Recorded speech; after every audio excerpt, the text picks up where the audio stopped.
Welcome to the Tanya Acker Show. Rebecca Kiessling lost 2 sons to fentanyl poisoning.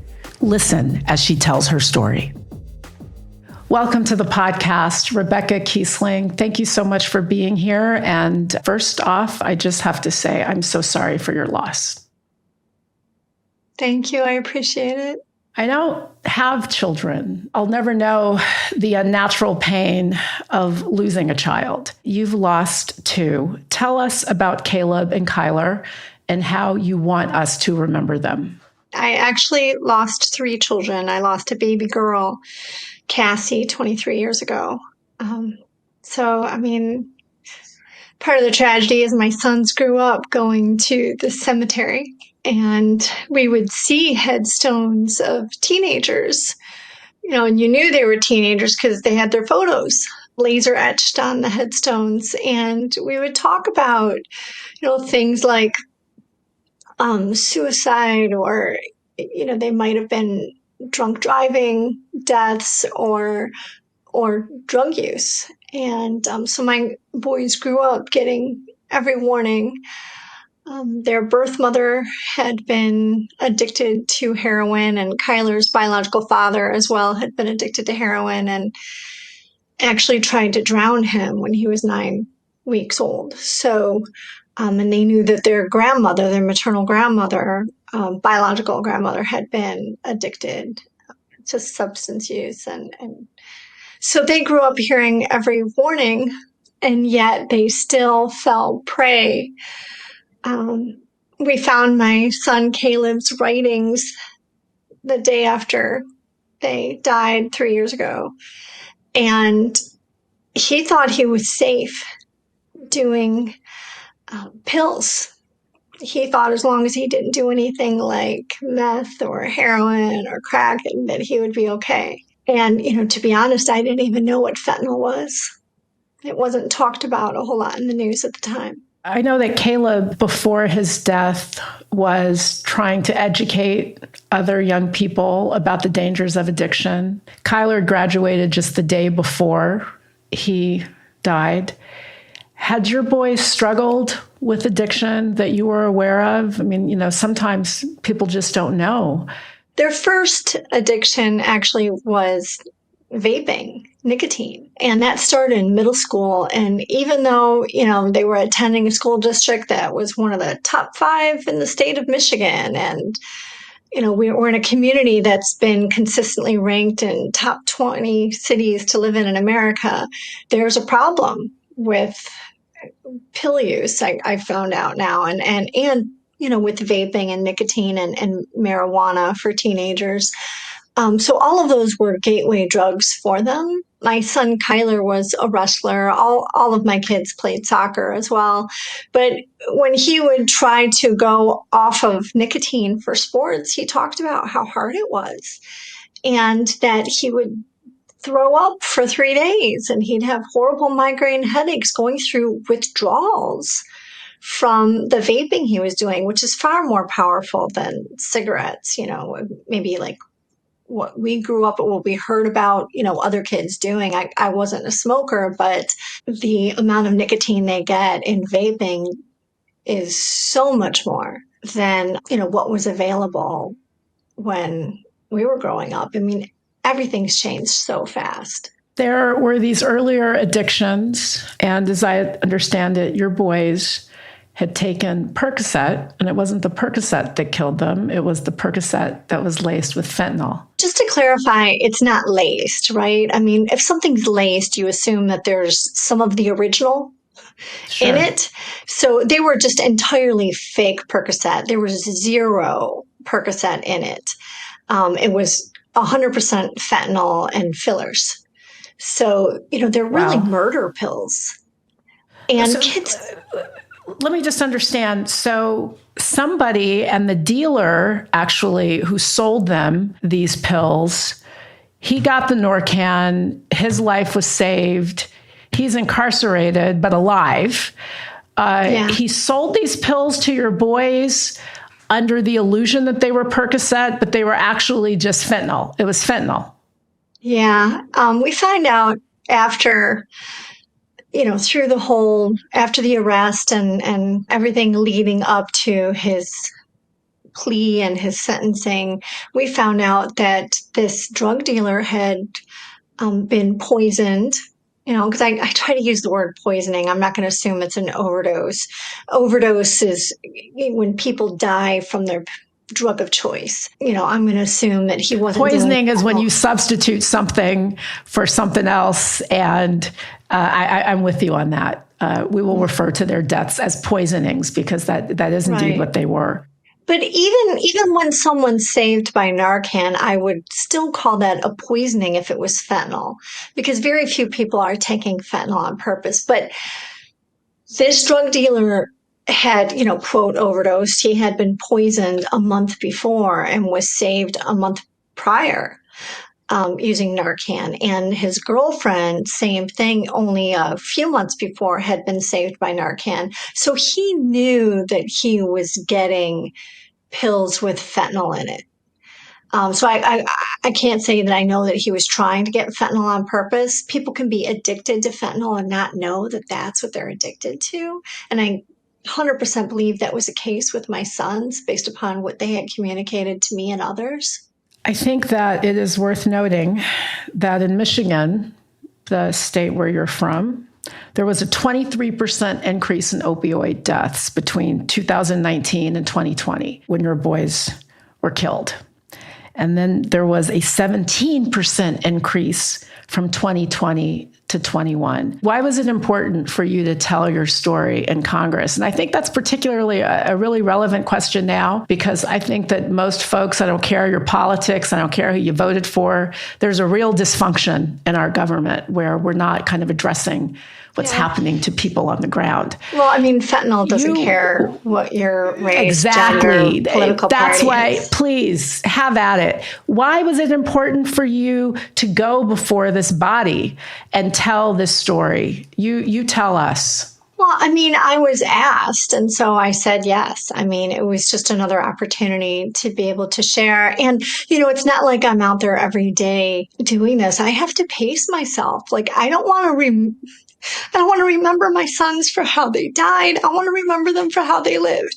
And so here I am, talking about them and sharing how they died. And it's just like, I can't do that all the time. I'm a Christian, and in the Bible it says, do not give full vent to your anger. And I feel like I can't give full vent to my grief because if I do, I'll go dark, for days. It's very difficult to pull out of that. And so I pace myself in my grief. I pace myself in, my activism on this subject. And so I kind of go in and out. But really, anytime I'm asked to speak about it, I say yes. I just feel like there's some purpose in that, and that, I'm being asked for a reason. You just showed how the numbers have gone up. And one of the things I said when I testified is that, first of all, the drug deaths in the U.S. were 20,000 the year that my oldest son, Caleb, was born in the year 2000.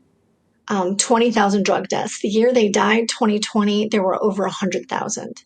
And now I think we're on track for 125,000. And as you said, even after they died, and their case was high profile in Michigan because 3 young people died. My 18-year-old son, Kyler, my 20-year-old son, Caleb, and 17-year-old Sophia. And so it was a sensational story. So it made the news. And you would think that one death would be enough to sound the alarm that, hey, there's murder pills out there. Like, you need to be aware. Instead of the numbers going down, they're going up, not just in Michigan, but all over the country. And it's demoralizing, to think that, you try to share, you're trying to make a difference, and the numbers are going up. And some people's attitudes are like, well, they're drug addicts. If your sons weren't drug addicts, like, they wouldn't have died. And there's a lot of people, first of all, who are dying when they experiment the very first time. There's that slogan, one pill can kill. The latest data is that 8 out of 10 pills on the street have a deadly dose. 8 out of 10. So 8 out of 10. 8 out of 10. It was 6 out of 10 a couple of years ago. Extraordinary. That's extraordinary. I think that, like you, most people, I'm just going to throw this out there, 5 years ago, 10 years ago, for those of us who are adults, I hadn't even heard of this. Like, I didn't know I think most people did not know about fentanyl. They hadn't heard of it. And I think even now, to the point you just made, there is a tendency, as there is with so many things, to say, well, if you just made better choices, you just wouldn't be here. I mean, there, but for the grace of God, go many, many, many of us. So I want to dispense with that argument. But what I do think is important, and I think it was important, and it's such an important part of your work, is that you are bringing awareness about a problem that a lot of people still don't know about. I know that you have used this platform, and good on you, because I want to talk in a little bit about how you take care of yourself. And I think that your story will have lessons for people who are dealing with grief about how to take care of themselves. You have been speaking at DEA family summits. Tell us about those. What happens at those? First of all, if you lost a loved one to fentanyl or any kind of drug death, I highly recommend attending. They've been focusing the last 2 years more. Well, since they started, they're really focusing on fentanyl deaths in this discussion. And they've changed the way that they communicate, the DEA, because last year they used the term overdose for everything. And they said that they learned from all the parents and other loved ones attending to, say overdose and poisonings, because, there's both. There's people who are still overdosing from their drug of choice. And then now mostly it's people who are being poisoned by fentanyl. And so it's really good that, the government's learning from us. Like, we attend, we share our heart, we explain, we tell our stories, they even film our stories, and it's making a difference. And then it's a great way to network, and they give us briefings on what's happened. Like, for example, one of the Chapitos, like El Chapo's sons, one of them was actually apprehended. And he's been in U.S. custody for over a month now, which is great news. They just give us all kinds of information and briefings so that if we do media interviews, like, we can communicate. I also presented on how to address the media at the national summit, because I've been an activist my entire adult life, and I do that kind of training for people within my organization. It's a whole different subject matter, but still, life affirming. And so I was invited to do a presentation at the national summit last month in Arlington, Virginia, on, how to get media interviews, how to set up for an interview, now I'm all self-conscious because I'm saying that. It's like, oh, did I set up well today? But, I want to equip others. After I testified in Congress, I got so many media interviews, and I was so busy. And then I finally started responding to people's messages after like a month of steady interviews, and I was burnt out talking about it. I was just absolutely burnt out and needed to get away, needed a break. But all these other parents were asking, how do I do what you do? How do I get these opportunities? And so I want to equip others to be able to do that, so that, there can be a whole army of us who can be bold enough to go out there. I'm sure that you have listeners, viewers who, tragically have also lost a loved one, and they would like to have a chance to do this sort of thing. I would encourage you to join the group on Facebook, Lost Voices of Fentanyl, because they'll keep you posted of different opportunities and ways to sort of get active. And then there's also like support groups. But sometimes the support groups are hard to be in because it's just every day more faces are added of those who died. And it's so demoralizing, and it's like it just doesn't end. I have to say, just as somebody who works in media, what you are doing in terms of educating people to go out there, because it's not easy. I mean, even sometimes when you've got a hard, painful story, as you know, people will find a way to level some hate. It matters not. But for you to be able to equip other victims to go out and tell their stories, I think that's extraordinary, because there's no better educator, sadly, than someone who has lived this. How do you take care of yourself? One of the things I would like to see happen, that I think we should be able to get unanimous bipartisan support, like across the country, because it's not, it doesn't involve like the politics of the border or politics of, whether you're encouraging drug use or anything like that. People get into debates on that kind of stuff. Something that really disturbed me is the autopsy report for my boys. And in Michigan, we call this not the coroner, but we call it the medical examiner. Depending on the state, it's either coroner or medical examiner. And this medical examiner, for cause of death, instead of saying fentanyl toxicity, which is a medical finding, and as an attorney and a judge, I know you can appreciate this, he put cause of death drug abuse, which again lends itself to this discrimination. And I called him up and he said to me, "Who are you to tell me? I've been doing this for 40 years. And oh, you don't like it?" And he said to me, "What are you going to do about it?" I'm like, okay, I'm going to work to get this changed. And then he said, "Oh, you want me to sugarcoat it for you? Your sons wouldn't have died if they weren't abusing drugs." Well, you know what? They wouldn't have died 5 years earlier. Wait, I'm sorry. Wait, I have to. The medical examiner is having this conversation with you as you were talking about how he's describing your boy's deaths? And in every single case in Oakland County, Michigan, he puts cause of death drug abuse instead of a medical finding, instead of a scientific finding of, whatever toxicity of whatever particular drug. And so it makes you wonder, well, how does it get? Can you imagine in any other context? Let's just say that if a sex worker is murdered by her client, is the cause of death murder or is it prostitution? He had it right when it came to manner of death. And, manner of death is either suicide, homicide, or accidental or undeterminable.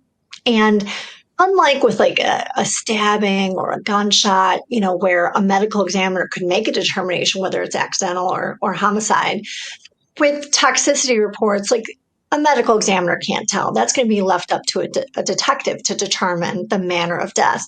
So I think he was correct when he said undeterminable. But around the country, what I'm hearing from other parents is that some of them in their autopsy report, the medical examiner will say accidental or will say suicide when they really don't know. And so there's no way to have any kind of prosecution when you've got, the cause of death as suicide or accidental. There's no way you'll ever have an arrest for any of these drug dealers. And so I think that I'd like to work with others to try to do truth in sentencing. I think that this would be a non-controversial thing that everybody could rally together. I don't think it has any other kind of political implications. Let's just have, truth in the autopsy reports. Call it what it is and describe things as they are. Tell us, Rebecca, after 3 losses of 3 children, as you said earlier, you really have to pace yourself and you've got to pace how you talk about this, and you've got to, because you don't want to live it all the time. And I will say again, I appreciate you so much coming here and sharing your story with me and my viewers and listeners. Tell people how you draw the line. Like how do you know when you've had too much, and what do you do when you've had too much and when the grief just starts to overwhelm? Well, let me give a little bit of advice to some people who are friends with someone who lost a loved one. First of all, don't ever say like, "Oh, they're better off," Like, no, that's not right. Or to say, well, it must have been God's timing. You wouldn't say that if someone was, shot, right? If they were murdered by, being shot with a gun, like you would never say that to someone. And so, I had people say that when my baby girl died. She had a serious genetic disorder and there was medical malpractice involved, and she stopped breathing after he took off of oxygen. And then the same thing when my sons died, people saying, "Oh, it must have been God's timing." Like, don't say that. So try not to say, awkward things like that. And then some people tried to say, oh, the best years of your life are ahead of you. That's not a good one either. But I will say, having, lost my baby girl and having lost my son, the same thing happened both times. In the first days, couple weeks, a lot of people are there. A lot of people rally around you, and that's wonderful. You need to be held up then. And they, bring meals and all that. But then everybody disappears. And at that point, the only time that I would hear from people is, and these are my closest friends over the years, is with sort of a pity call, like, hi, Rebecca, how are you? I'm praying for you, and then that's it. Or maybe they'd offer to come take me for a walk. But I no longer got invites to go do normal things that we used to do, normal visits to their home or to go to the movies or even to go do something fun. In the last few years, I made a whole new set of friends. So I was really kind of floundering. I had stress, tremors, panic attacks. I was in grief share through church with other parents who lost their children in many different ways, but there were some other parents who lost them to a drug death. And then I was also with a Christian counselor, and I was listening to a book on heaven. And it was like, it just sort of kept my grief like right in front of my face all the time. And so a friend of mine said, well, he's a physician, and he said, the treatment is Xanax. I'm like, I'm not going on Xanax. That's how my son said they got started on pills. Kids brought it to school from parents' unlocked medicine cabinets. They brought in opioids and, Percocets and Xanax and oxycodone. And like, that's not crossing this threshold. That's not going in this body. And he said, well, you have to do something or you're not going to have a choice, if you're deteriorating. And so I started running. And then I had been in terrible shape at that point, but within a few weeks, I was able to run 6 miles and my knees started hurting. So then I started cycling and I decided I'm going to do a triathlon, which I did. And then I started actually racing gravel bikes. And I made a whole new set of friends from my triathlon club, people who knew me as just, Rebecca, another athlete, not like, oh, poor mom who lost her sons. So they treated me more normal. And then I do ballroom dancing. I've done that off and on for years. But again, those people, they don't know what I've been through, and I get to go out and just be treated normal. And so I think that it's important, if you're not getting treated that way and you need, a sort of a life ring to get pulled out of that, make some new friends, do some new activities, find a new club, do something. And then if you were a friend of somebody or you are who lost their loved one, invite them to do normal things, do something fun and have a chance to experience some joy, to feel like there can be days of joy again. I have to, again, not just express my thanks and appreciation to you for sharing the saddest moment that any parent could experience, but also for discussing and displaying and sharing with us your resilience. And I'm not suggesting, by resilience, I don't mean that you forget the sadness or that, you snap your fingers and the pain is gone. But the way that you've really curated and molded this life that will remind you of other things, of the beauty of life, of the beauty of your boys, of the beauty and joy and energy of your own, obviously incredible, powerful body, since you ballroom dance and engage in all sorts of athletic endeavors. You really... I'm so grateful that you're here because I think that you will inspire people and remind them how to find and make happy moments in the middle of true grief. I appreciate it. I really do. But there were a lot of people on Facebook who knew me and they knew me, my leadership with other issues. And they'd say like, oh, you're the strongest woman I know. You're so resilient.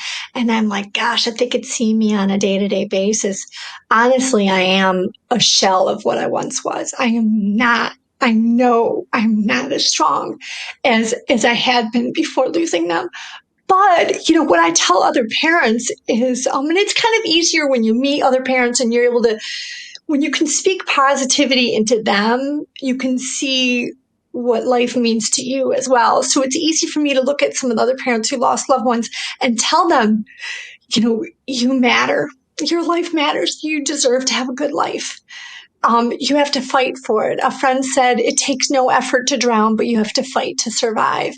And it's easy for me to look at other parents and say, but you're worth that. You are worth that. And then by saying that to them, it kind of helps me to remind myself that, I'm worth it. My boys would want me to, to do the best I can under the circumstances.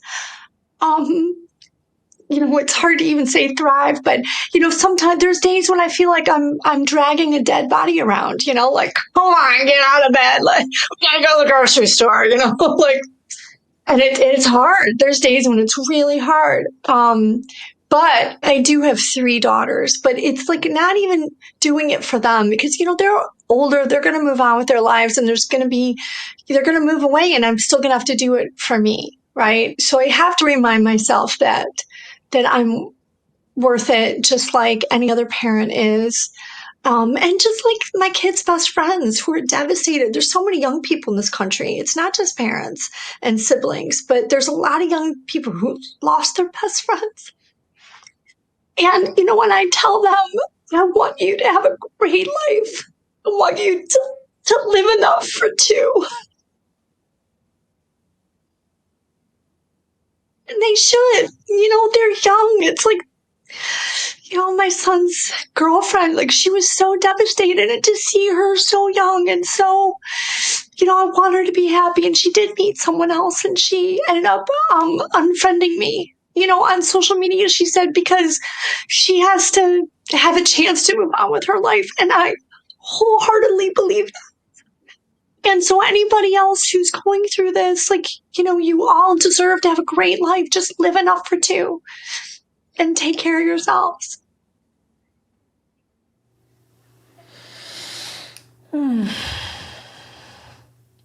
Live enough for 2 if you are in that sad circumstance. And remember that you're worth still living for and having the best life that you can. One of the things that helped me to fall asleep at night is actually watching dry bar comedy. I don't know if you ever watched Dry Bar, but it's all like clean comedy. I know. And it's nice because